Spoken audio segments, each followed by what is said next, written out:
Hello everyone, welcome back to my YouTube channel, your Biotech Guide. I am Ashi Varshne and today we are going to discuss about how to interpret DNA gel electrophoresis results.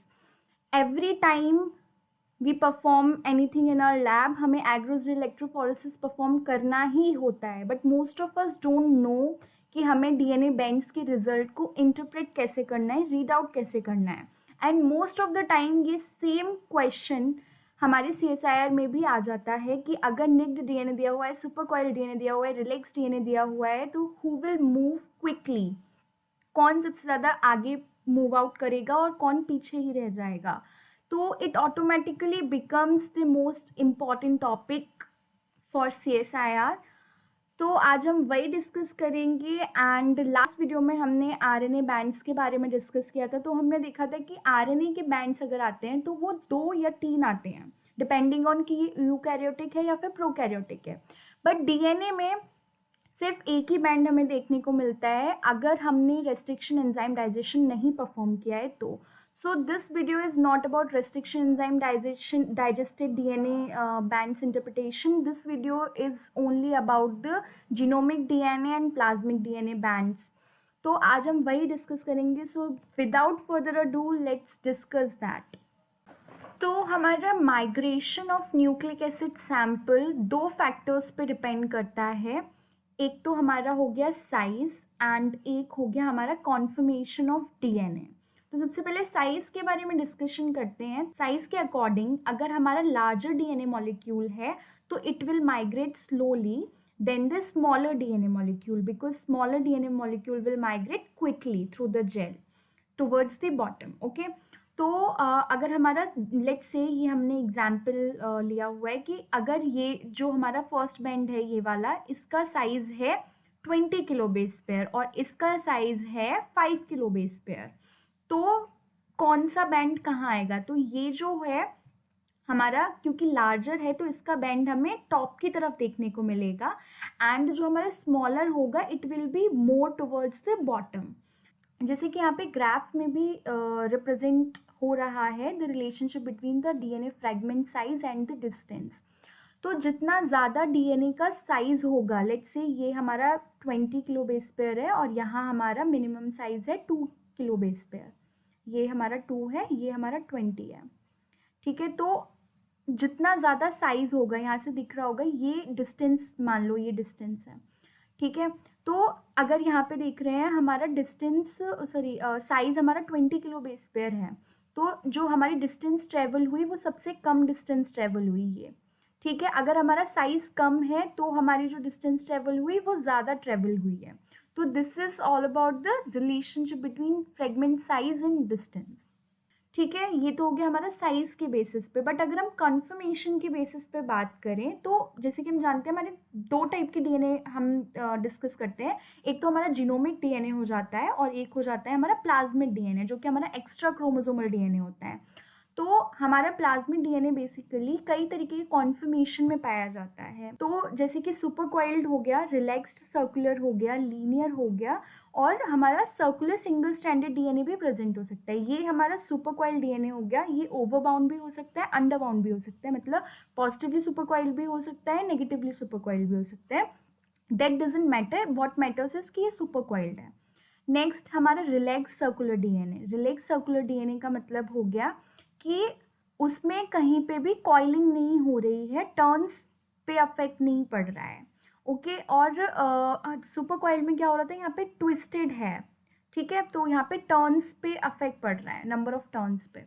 यहाँ पे linear DNA. Linear DNA का मतलब हो गया कि हमारे अगर हमने 2 सर्कुलर डीएनए को दोनों ही स्ट्रैंड पे निक कर दिया है, मतलब कट करा है दोनों स्ट्रैंड पे सेम पोजीशन पे, तो हमारा जो डीएनए आ जाएगा वो लीनियर डीएनए हो जाएगा.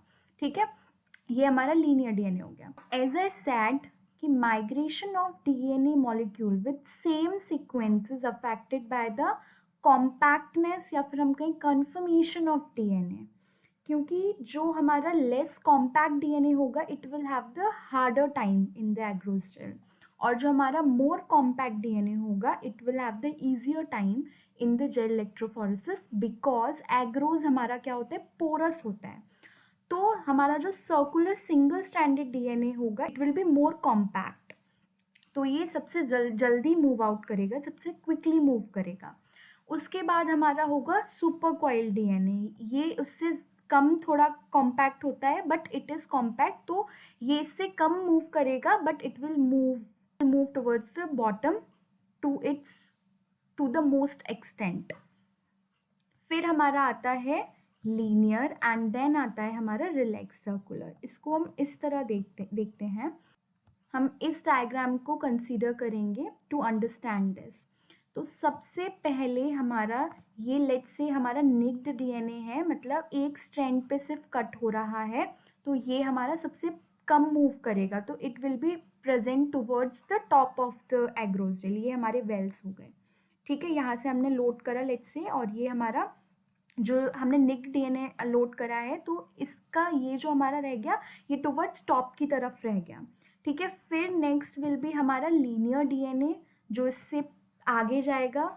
फिर उसके बाद हमारा आगे जाएगा super coil DNA and then हमारा circular single stranded DNA move करेगा।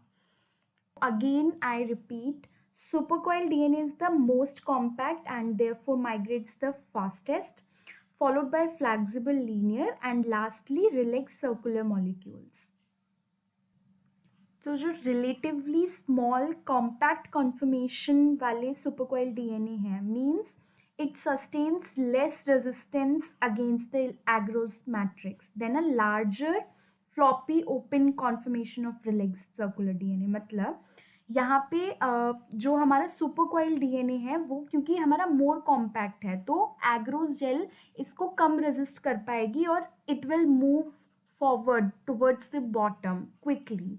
जबकि हमारे जो लार्जर फ्लॉपी कॉन्फर्मेशन वाले डीएनए होता है वो हमारा पीछे रह जाएगा, बिकॉज क्या होगा वहाँ पे एग्रोस जेल जो है उसको रेजिस्ट करेगी, आगे मूव फॉरवर्ड होने से रोकेगी। So that's the reason behind the compactness. Linear DNA sustains less resistance through an agarose gel then relax circular DNA, but more than supercoil, causing it to run to at an intermediate rate. तो इसको हम यहाँ पे फिर से समझने की कोशिश करते हैं, बिकॉज कॉम्पैक्टनेस अफेक्ट कर रही है। यहाँ पे सुपरकॉइल डीएनए है तो सबसे आगे बैंड हमें मतलब सबसे क्विकली मूव करेगा। अगर लीनियर डीएनए है तो उससे because it is less compacted than the supercoil DNA, तो ये इंटरमीडिएट रेट पे आ रहा है।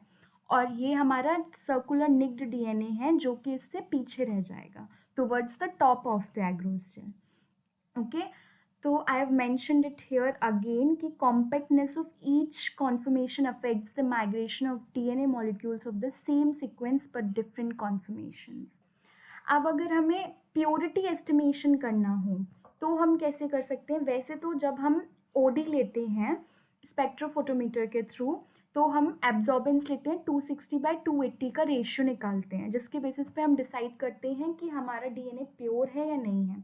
तो हम क्या करते हैं, अगर हमारा 1.8 आता है रेशियो एब्जॉर्बेंस एट 260/280 का, तो हमारा प्योर डीएनए कहलाता है। बट अगर इससे रेशियो ज़्यादा हो, लेट्स से इससे हमारा रेशियो ज़्यादा है, जितना भी हो, लेट्स से 2 है, तो हमारा वो आरएनए कहलाता है। और अगर इससे कम है तो हमारा क्या कहलाता है?